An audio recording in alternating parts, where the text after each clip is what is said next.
Chicken gravy recipe இன்றைக்கி பள்ளிப்பாளையம் ஸ்டைலில் எப்படி பண்ணலான்னு பார்க்கலாம். அது கடாய் எடுத்துகிட்டு எண்ணெய் 4 ஸ்பூன் ஊற்றிக்கோங்க.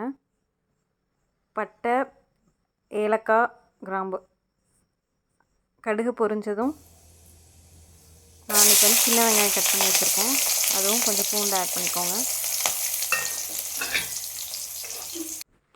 வரமிளகா 2 கிள்ளி எடுத்துக்கோங்க. நல்லா ஃப்ரை பண்ணிவிட்டு நல்லா ப்ரௌனிஷ் ஆகிற வரைக்கும். அதுக்கப்புறம் கருவேப்பிலை ஆட் பண்ணிவிட்டு இதிலே உப்பு ஆட் பண்ணிக்கலாம். நான் கல் உப்பு ஆட் பண்ணியிருக்கேன். இஞ்சி பூண்டு பேஸ்ட் இப்போ ஆட் பண்ணிக்கலாம். இப்போ மசாலாஸ்லாம் ஆட் பண்ணுறேன். மஞ்சத்தூள் 1 ஸ்பூன், மல்லித்தூள் 2 ஸ்பூன்னு, சிக்கன் மசாலா 2 ஸ்பூன் ஆட் பண்ணிட்டு நல்லா ஃப்ரை பண்ணிட்டு தக்காளி ஒரு தக்காளி சின்ன சின்னதாக கட் பண்ணி வச்சுருக்கதை ஆட் பண்ணிக்கலாம். நல்லா டீப் ஃப்ரை ஆனோன்னா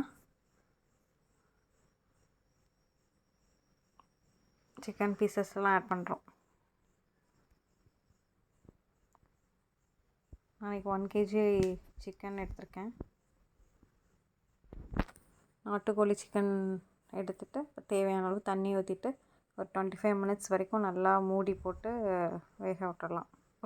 அப்புறம் சிம்லேயே வச்சுட்டு எடுத்திங்கன்னா சுவையான Pallipalayam style chicken gravy ready.